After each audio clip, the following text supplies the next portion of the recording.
Hello students, good morning. आज हम plant hormones के डिस्कवरी के बारे में पढ़ेंगे कि इनमें क्या क्या डिस्कवरी हुई, किस किस ने डिस्कवर किया। लास्ट लेक्चर में हमने प्लांट हॉर्मोन्स का इंट्रोडक्टरी पार्ट स्टडी किया था। तो देखो, हमारे पास बेसिकली बेटा 5 टाइप के हॉर्मोन्स के बारे में हमने डिस्कस किया था। Auxin, gibberellin, cytokinin, ethylene and abscisic acid. ठीक है, तो इन पांचों का हम कंपैरेटिव स्टडी करेंगे बेटा। सभी पांचों प्लांट हार्मोन्स को हम कंपेयर करके ही चलेंगे, उससे आपको क्वेश्चंस अटेम्प्ट करने में आसानी होती है। तो सबसे पहले हम बात करते हैं ऑक्सिन हार्मोन के डिस्कवरी के बारे में। तो देखो, ऑक्सिन हार्मोन की जब डिस्कवरी का नाम आता है तो सबसे पहले नाम आता है साइंटिस्ट का Charles Darwin and his son Francis Darwin. Charles Darwin and Francis Darwin का नाम आता है। फ्रांसिस डार्विन कौन है? चार्ल्स डार्विन का ही सन है। इन्होंने क्या किया बेटा? Coleoptile of canary grass. अब मैं आपको बता देती हूँ, सबसे पहले कैनेरी ग्रास का इन्होंने क्या लिया है? कॉलियोप्टाइल लिया है। एक्चुअल में कॉलियोप्टाइल क्या होता है ये मैं आपको बता देती हूँ। जो मोनोकॉट प्लांट होते हैं उनकी जो शूट टिप होती है वो एक प्रोटेक्टिव शीट से कवर्ड होती है। टिप के ऊपर प्रोटेक्टिव शीट होती है मोनोकॉट में, उसको हम कहते हैं कॉलियोप्टाइल। तो इसने कैनेरी ग्रास की कॉलियोप्टाइल पार्ट को लिया और उसकी तरफ यूनिलेटरल सोर्स ऑफ लाइट को डाला। यूनिलेटरल मीन्स एक ही डायरेक्शन से लाइट को इसके ऊपर गिराया। तो उसने क्या देखा कि ये जो कॉलियोप्टाइल का जो टिप पार्ट है it band towards the light source. ये किस तरफ बैंड हो जाता है? लाइट सोर्स की तरफ बैंड हो जाता है। दैट मीन्स ये क्या शो करता है? फोटोट्रोपिज्म शो करता है। ठीक है, यह फोटोट्रोपिज्म ग्रोथ मूवमेंट्स हम पढ़ चुके हैं। लाइट की तरफ आपका जो पार्ट है टुवर्ड्स लाइट बैंड कर रहा है, तो पॉजिटिव फोटोट्रोपिज्म शो कर रहा है। लेकिन एक्चुअल में ये होता क्यों है ये मैं आपको बता दूं। एक्चुअल में जो शूट का टिप पार्ट है इसके ऊपर, इसके अंदर ऑक्सिन हार्मोन की सिंथेसिस होती है, जो आपकी एनसीईआरटी दे रही है। ये तो ध्यान से सुनना कि ऑक्सिन सिंथेसाइज कहाँ होता है? शूट के टिप के ऊपर। अब होता क्या है कि जब इसके ऊपर हम एक डायरेक्शन से लाइट को गिराते हैं यूनिलेटरल, सभी डायरेक्शन से आएगी तो आपको कभी भी ये बेंडिंग पैटर्न ऑब्जर्व नहीं होगा, फोटोट्रोपिज्म हम नहीं देख पाएंगे। ध्यान रखना, उसके लिए आपको यूनिलेटरल सोर्स ऑफ लाइट देना पड़ता है। तो होता क्या है, जब हम इसके ऊपर लाइट डालते हैं तो लाइट डालने से जो ऑक्सिन होता है वो शेड वाली डायरेक्शन में शिफ्ट हो जाता है। किस तरफ शिफ्ट हो जाता है? शेडेड डायरेक्शन में। ठीक है, ऑक्सिन जो होता है शूट टिप सिंथेसाइज करती है और जब हम यूनिलेटरल सोर्स ऑफ लाइट को डालते हैं तो ये ऑक्सिन शेडेड डायरेक्शन में शिफ्ट हो जाता है। अब जो ऑक्सिन होता है एक्चुअल में ये रिस्पॉन्सिबल होता है सेल इलोंगेशन के लिए। दैट मीन्स ये उस पार्ट में इलोंगेशन कराएगा, ग्रोथ कराएगा। अब इलोंगेशन कराएगा तो जिस तरफ ऑक्सिन है उस तरफ ग्रोथ ज्यादा होगी, और जो लाइट की तरफ वाला पार्ट है क्योंकि वहां से ऑक्सिन डिफ्यूज कर गया शेडेड पार्ट की तरफ, तो लाइट वाले पार्ट में ग्रोथ क्या होती है बेटा? कम होती है, और शेडेड पार्ट में ग्रोथ क्या होती है? ज्यादा। ध्यान से देखो, यहाँ तो इतना बैंड हो रहा है, यहाँ सिर्फ इतना बैंड। तो इसकी वजह से, क्योंकि शेडेड पार्ट में ग्रोथ ज्यादा होती है और लाइट वाले पार्ट में ग्रोथ कम होती है, तो इसलिए जो आपका शूट टिप है वो लाइट सोर्स की तरफ बैंड हो जाता है। ठीक है, तो ये था इसका रीजन। तो चार्ल्स डार्विन और उसके सन ने क्या नोटिस किया था कि जब हम कैनरी ग्रास के कॉलियोप्टाइल के ऊपर यूनिलेटरल सोर्स ऑफ लाइट डालते हैं तो इसका जो कॉलियोप्टाइल टिप है ये लाइट की तरफ बैंड हो जाता है। और इसका कारण क्या है? क्योंकि इस टिप के पास साइट है किसकी, एक ट्रांसमिटेबल इन्फ्लुएंस की, मतलब ऐसा कोई केमिकल है जो डिफ्यूज कर जाता है, ट्रांसमिट कर जाता है और उसकी वजह से ये इन्फ्लुएंस आ रहा है। तो एनसीईआरटी ने क्लियर कर दिया कि वो कौन सा है। इन्होंने तो सिर्फ इतना ही बताया था, एनसीईआरटी क्या कह रही है कि वो ट्रांसमिटेबल जो सब्सटेंस है वो क्या है, ऑक्सिन है। और ऑक्सिन क्या होता है, टिप पे सिंथेसाइज हो रहा है, लेकिन जब यूनिलेटरल सोर्स ऑफ लाइट हम डालते हैं तो ये शेडेड रीजन में ट्रांसमिट कर जाता है, तो जिसकी वजह से शेडेड पार्ट में ग्रोथ ज्यादा होती है और लाइट वाले पार्ट में ग्रोथ कम होती है, इसलिए शूट टिप लाइट सोर्स की तरफ बैंड हो जाती है। ठीक है, तो ये तो डिस्कवरी की थी किसने, चार्ल्स डार्विन और उसके सन फ्रांसिस डार्विन ने। इसके बाद एक और साइंटिस्ट आया, F.W. वेंट। F.W. वेंट ने क्या किया बेटा, कॉलियोप्टाइल ऑफ ऑट सीडलिंग से, किससे, वहां पे तो आप कॉलियोप्टाइल ऑफ कैनरी ग्रास, या हम बात करें कॉलियोप्टाइल ऑफ ऑट सीडलिंग, इससे इसने ऑक्सिन को प्योर फॉर्म में आइसोलेट किया, दैट मीन्स उसको एक्सट्रैक्ट आउट किया है। वहां पर उन्होंने एक्सट्रैक्ट नहीं किया था, सिर्फ एक बताया था कि अगर हम यूनिलैटरल सोर्स ऑफ लाइट डालते हैं तो वो लाइट की तरफ बैंड हो जाती है, और ये एक ट्रांसमिटेबल इन्फ्लुएंस के साइट की वजह से होता है जो कि टिप में प्रेजेंट होती है। ठीक है, हालांकि ये तो वेंट ने तो ऑट सीडलिंग से ऑक्सिन को आइसोलेट किया गया था, लेकिन अगर हम एक्चुअल में बात करें तो फर्स्ट टाइम ऑक्सिन को आइसोलेट किया गया था ह्यूमन यूरिन से। First time auxin isolated from human urine. अब लेकिन क्योंकि हम प्लांट का पढ़ रहे हैं तो प्लांट में हम क्या बताएंगे कि F.W. वेंट ने सबसे पहले ऑट सीडलिंग के कॉलियोप्टाइल से ऑक्सिन को आइसोलेट किया था। तो ये तो हमारे डिस्कवरी हो जाती है ऑक्सिन के बारे में। अब हम बात करेंगे जिब्रेलिन। तो जिब्रेलिन के डिस्कवरी में जो बहुत बड़ा नाम आता है साइंटिस्ट का वो है ई कुरोसावा। ठीक है, ई कुरोसावा ने क्या नोटिस किया कि राइस प्लांट के अंदर जो फुलिस सीडलिंग डिजीज होता है, कौन सा डिजीज, फुलिस सीडलिंग डिजीज, जिसको बैकेन डिजीज भी कहा जाता है,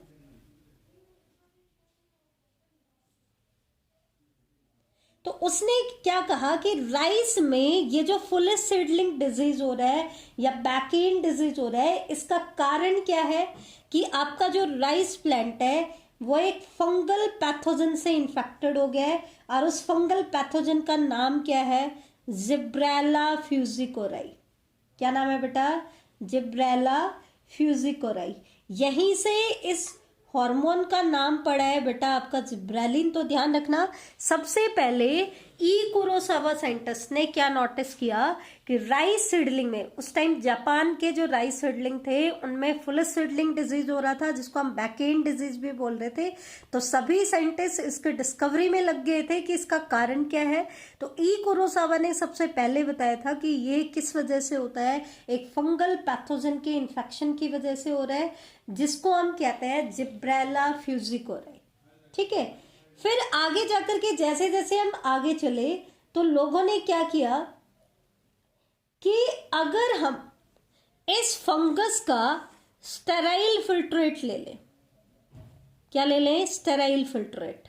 स्टेराइल मतलब इसमें इसके कंटेंट के अलावा कोई कंटामिनेशन नहीं है।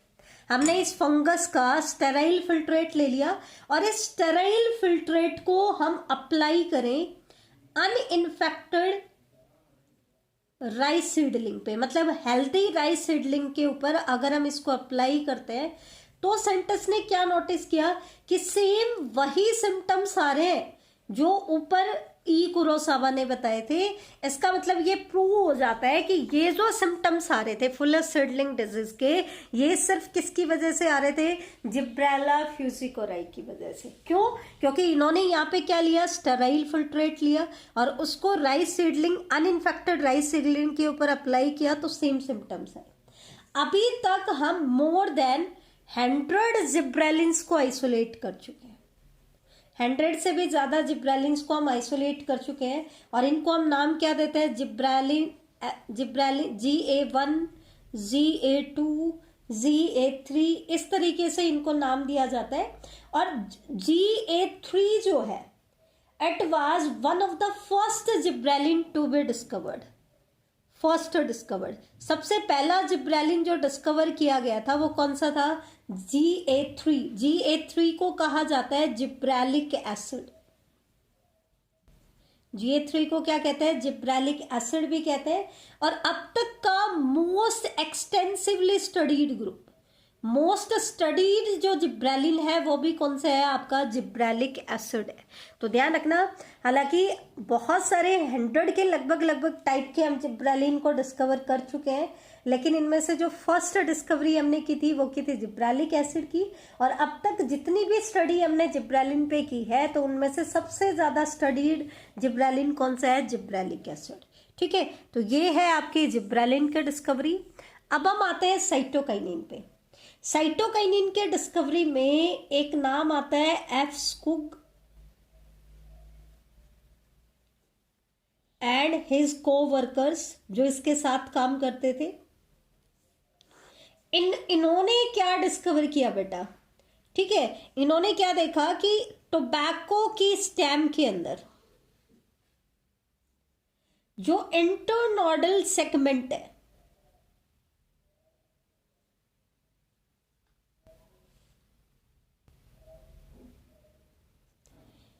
इससे उन्होंने टिश्यू कल्चर किया और टिश्यू कल्चर करने के बाद इन्होंने कैलस बनाया। ठीक है, कैलस क्या होता है बेटा, जैसे एक छोटा सा टिश्यू है, इन्होंने इंटरनोडल सेगमेंट ले लिया। कैसा सेगमेंट ले लिया, इंटरनोडल। ठीक है, और उसको आर्टिफिशियल कल्चर मीडिया पे कल्चर करा है। तो स्टार्टिंग में क्या होता है, जो इसके कट पार्ट होते हैं वो मेरिस्टेमेटिक एक्टिविटी करना शुरू कर देते हैं और फिर ये पूरा का पूरा मास मेरिस्टेमेटिक एक्टिविटी करना शुरू कर देता है। ये कौन सी एबिलिटी होती है सेल की, सेल्यूलर टॉटिपोटेंसी। क्या होती है, सेल्यूलर टॉटिपोटेंसी। तो जब इनिशियली ये पूरा पार्ट मेरिस्टेमेटिक हो जाता है तो स्टार्टिंग में एक अनडिफरेंशिएटेड मास ऑफ सेल बनता है। क्या बनता है, अनडिफरेंशिएटेड। मतलब कोई ऑर्गेनोजेनेसिस नहीं हुआ कि हम नहीं कह सकते, क्योंकि हम टिश्यू कल्चर कर रहे हैं तो हम पूरे प्लांट बनाने वाले हैं और उनके भी मल्टीपल नंबर। तो यहाँ पे कोई रूट, कोई स्टेम या कोई लीफ इस तरीके की कोई स्ट्रक्चर दिखाई नहीं दे रही है। तो ये जो अनडिफरेंशिएटेड मास ऑफ सेल है इसको हम क्या कहते हैं, कैलस। तो इसको क्या कराना था, इसमें सेल डिवीजन बढ़ानी थी। दैट मीन्स इसको प्रोलिफरेट कराना था। और प्रोलिफरेट कराने के लिए उसने क्या नोटिस किया कि ये जो टोबैको स्टेम के इंटरनोडल सेगमेंट से जो हमने कैलस बनाया, ये कब प्रोलिफरेट करता है, जब हम ऑक्सिन के साथ साथ इसके अंदर क्या डाल दें। ऑक्सिन आपको पता है सेल इलोंगेशन के लिए रिस्पॉन्सिबल होता है। तो ऑक्सिन के साथ साथ अगर हम इसके अंदर वस्कुलर टिश्यू का एक्सट्रैक्ट डाल दें, एक्सट्रैक्ट ऑफ वस्कुलर टिश्यू डाल दें, तो भी ये प्रोलिफरेट कर जाएगा। या फिर हम डाल दें इसके अंदर कोकोनट मिल्क डाल दें। ठीक है, या फिर हम डाल दें ईस्ट एक्सट्रैक्ट डाल दें, या हम कोकोनट का DNA भी डाल सकते हैं।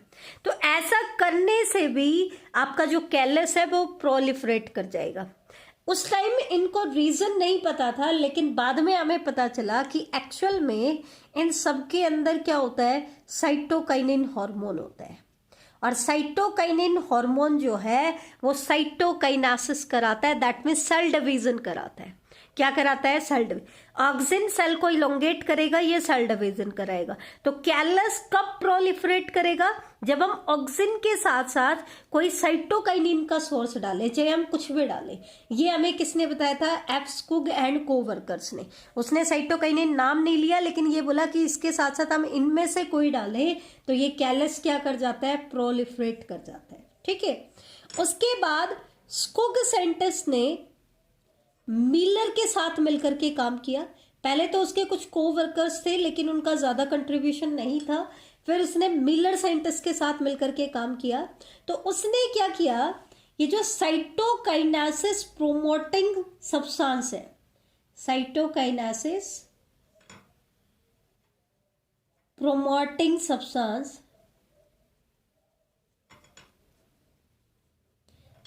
इनको इन्होंने क्या किया, क्रिस्टलाइज किया और आइसोलेट किया और साथ में आइडेंटिफाई भी कर लिया और इनको नाम दिया बेटा इन्होंने काइनेटिन। एक से ध्यान रखना, हालांकि एफ स्कुग और उसके को वर्कर्स को पहले ही पता चल गया था कि ऑक्सिन के साथ साथ अगर हम वस्कुलर टिश्यूज का एक्सट्रैक्ट डालें या कोकोनट मिल्क या डीएनए डालें या ईस्ट का एक्सट्रैक्ट अगर हम डालते हैं तो ये कैलस प्रोलिफरेट करता है। प्रोलिफरेट करने का मतलब क्या है कि उसमें सेल डिवीजन बढ़ रहा है, वो अपनी नंबर ऑफ सेल्स बढ़ा रहा है। लेकिन बाद में स्कुग ने मिलर के साथ मिलकर के ये बताया कि ये जो साइटोकाइनेसिस प्रोमोटिंग सब्सटेंस है इनके अंदर वो कौन सा है, काइनेटिन है।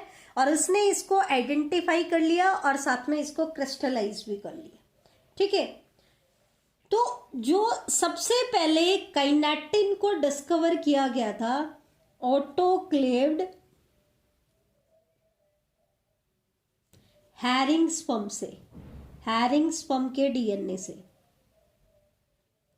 एक्चुअल में बेटा हैरिंग क्या है, एक टाइप की फिश होती है और ऑटोक्लेव्ड का मतलब क्या होता है, ये एक स्टेरिलाइजेशन का प्रोसेस होता है, ऑटोक्लेविंग, जो कि प्रेशर कुकर के प्रिंसिपल पे काम करता है। तो इस फिश के स्पर्म का डीएनए निकाला, उससे इसने किसको आइसोलेट कराया, काइनेटिन। ठीक है, जबकि एक और आपका साइटोकाइनिन का एक और एग्जाम्पल आता है जिएटिन। अगर एग्जाम्पल पूछ ले तो एक तो हमने बताया काइनेटिन, काइनेटिन तो कहाँ से निकाला, आइसोलेट किया first time autoclaved herring sperm के डीएनए से। ठीक है, एक चीज ध्यान रखना, काइनेटिन जो है वो नेचुरली प्लांट्स में हमें नहीं मिलता है। ठीक है, काइनेटिन प्लांट्स में हमें देखने को नहीं मिलता है और काइनेटिन एक मॉडिफाइड फॉर्म होती है एडेनिन की।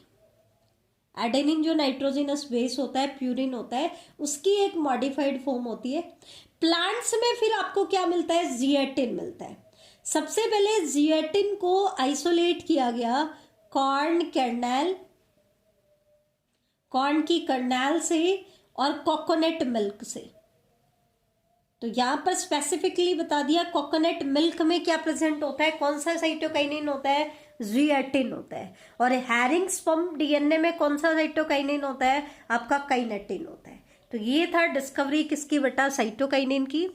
अब हम आते हैं इथाइलिन और एब्सिसिक एसिड की डिस्कवरी। इनमें ज्यादा डिस्कवरी नहीं है। इथाइलिन में तो बेटा कंट्रीब्यूशन आता है कजिन का। कजिन एक साइंटिस्ट था, उसी ने बताया कि इथाइलिन क्या है, एक गैसियस हार्मोन है। उसने क्या देखा कि एक उसके पास राइपेंड ऑरेंजेस की बास्केट थी। ठीक है, जब क्योंकि इसके अंदर राइपेंड ऑरेंजेस थे तो यहां से कोई वोलेटाइल सब्सटेंस सिक्रीट हो रहा था, मतलब कोई गैस थी, वोलेटाइल सब्सटेंस यहां से रिलीज हो रहा था। और इसके रिलीज की वजह से इसके पास में जो अनराइपेंड बनाना थे, जो बिना पके हुए बनाना थे, अगर हम उसको किसके पास रख दे, राइपेंड ऑरेंजेस की बास्केट के पास रख दे, तो अनराइपेंड बनाना में राइपनिंग एनहांस हो जाती है।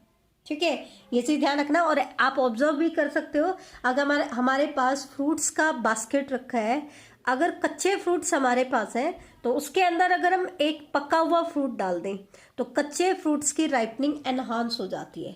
तो ये एक वॉलेटाइल सब्सटेंस है जो राइपेंड फ्रूट प्रोड्यूस करते हैं, जिसकी वजह से अनराइपेंड फ्रूट की राइपनिंग हो जाती है। ठीक है, इस सब्सटेंस को बाद में आइडेंटिफाई किया गया और इसको नाम दिया गया इथाइलिन। तो इथाइलिन में मेनली आपसे पूछा जाता है, मोस्ट इंपॉर्टेंट इसका फंक्शन क्या है, फ्रूट राइपनिंग में इसको हम यूज करते हैं। हालांकि फंक्शन हम आगे डिस्कस करेंगे। अब हम लास्ट आते हैं एब्सिसिक एसिड हार्मोन की डिस्कवरी। तो इसमें साइंटिस्ट का नाम नहीं दिया हुआ, लेकिन बताया हुआ है कि मिड 1960s में 3 इंडिपेंडेंट रिसर्चर्स थे। इंडिपेंडेंट मतलब उनका एक दूसरे से कोई लेना देना नहीं था, सब अलग अलग जगह पे काम कर रहे थे, सबको एक दूसरे के बारे में कोई नॉलेज नहीं थी। तो उन्होंने क्या देखा, उन्होंने they purified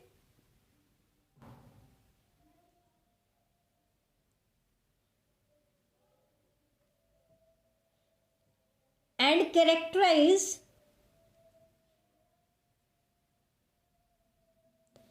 3 types of inhibitor.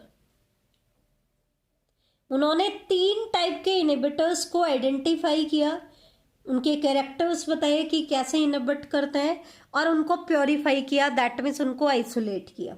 और वो 3 इनहिबिटर इन्होंने क्या नाम दिए? नाम दिया, एक ने नाम दिया इनहिबिटर बी, एक ने उसको कहा एब्सिसन 2, और एक ने उसको नाम दिया डॉर्मिन। बाद में हमें पता चला कि ये तीनों इनहिबिटर्स क्या है? आइडेंटिकल केमिकल्स हैं, ठीक है, आइडेंटिकल है, और फिर इनको नाम दिया गया एब्सिसिक एसिड। क्या नाम दिया बेटा? एब्सिसिक एसिड, ठीक है। तो abscisic acid was discovered for its role in regulating abscission and dormancy, इसीलिए इसको क्या नाम दिया बेटा?